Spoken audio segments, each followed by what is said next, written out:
In 2008, he was nearly bankrupt. Today, governments depend on him to fight wars, run communications, and stay online. Somewhere between rockets and satellites, something changed, because this isn't just influence anymore, it's control.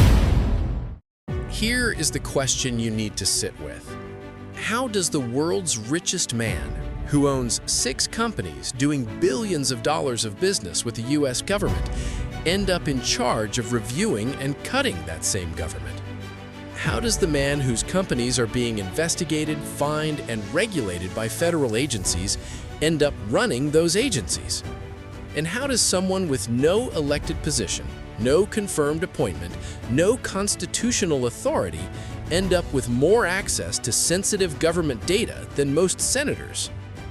The answer is DOGE, the Department of Government Efficiency, created by executive order on Donald Trump's first day back in office, January 20, 2025. On paper, it was about cutting waste, reducing government spending, eliminating bureaucracy. In practice, it was something entirely different. And once you see exactly what happened, what was accessed, what was dismantled, who benefited, you cannot unsee it. To understand DOGE, you need to understand what Musk spent before it existed. In the 2024 election cycle, Elon Musk spent over $290 million supporting Donald Trump and Republican candidates. That made him the single largest individual donor in the entire election. $290 million from one man to one candidate. And the return on that investment was extraordinary. On Trump's first day back in office, Musk was handed control of a newly created White House office. Officially, he was designated a special government employee, a category that limits someone to 130 working days per year and theoretically limits conflicts of interest. But what followed bore no resemblance to anything a special employee had ever done before. Within days, DOGE teams were deployed to 15 federal agencies simultaneously: Treasury, Pentagon, IRS, Department of Education, FEMA, the Consumer Financial Protection Bureau, the Social Security Administration. Not to audit them politely, to access their systems, their data, their payment infrastructure. DOGE employees, many of them young engineers from Silicon Valley with no government experience and no security clearances, were given administrative access to systems containing the most sensitive information in America: bank account details, social security numbers, tax records, military procurement data, immigration files. All of it accessed by unelected, unconfirmed, largely anonymous individuals working for a man who had just spent $290 million getting their boss elected. Now here is where this stops being a political story and becomes something darker. Elon Musk owns 6 major companies: Tesla, SpaceX, xAI, Neuralink, The Boring Company. Every single one of those companies does business with or is regulated by the US federal government. And DOGE targeted over 70% of the agencies that had direct business or regulatory relationships with Musk's companies. Not a coincidence, 70%. The Federal Aviation Administration had recently proposed fines against SpaceX for safety violations. DOGE cut the FAA. The Securities and Exchange Commission had previously penalized Musk for market-moving tweets about Tesla. DOGE moved against the SEC.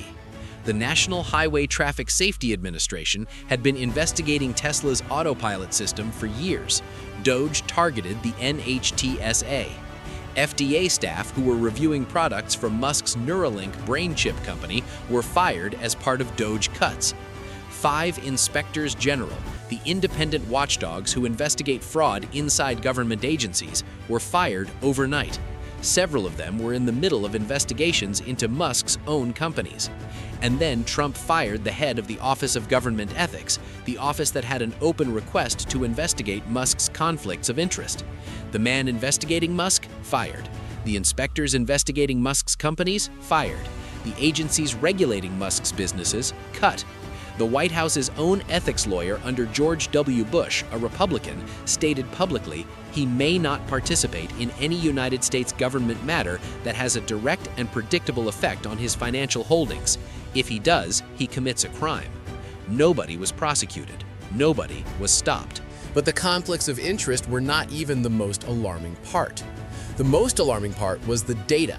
DOGE employees were given read and write access to the U.S. government's central payment system, a system that processes trillions of dollars in government payments annually. Not just read access, write access, the ability to alter transactions, block payments, hide records of payments made or changed. Harvard researchers found that DOGE employees made changes to programs processing payments for Social Security beneficiaries, making it easier to block payments and conceal records. A federal court ordered them to stop. They largely continued anyway.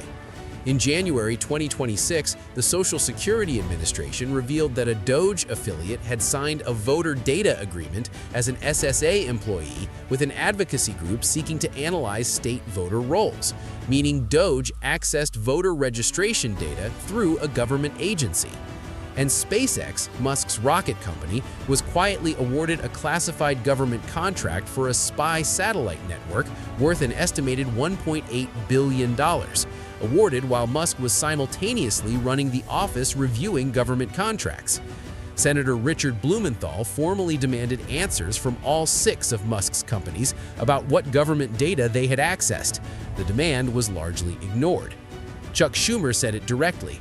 Before our very eyes, an unelected shadow government is conducting a hostile takeover of the federal government. In May 2025, Musk left his role at DOGE. He cited legal setbacks and clashes with members of Trump's cabinet.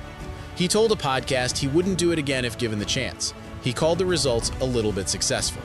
But here is what most people missed. When Musk left, DOGE did not end. His lieutenants stayed. They became full-time employees inside the agencies they had been sent to dismantle. The people Musk placed inside the government remained inside the government. The infrastructure he built, the access, the data systems, the payment controls remained in place. And by August 2025, Trump signed an executive order creating a new entity called the National Design Studio to continue digitizing and restructuring federal systems.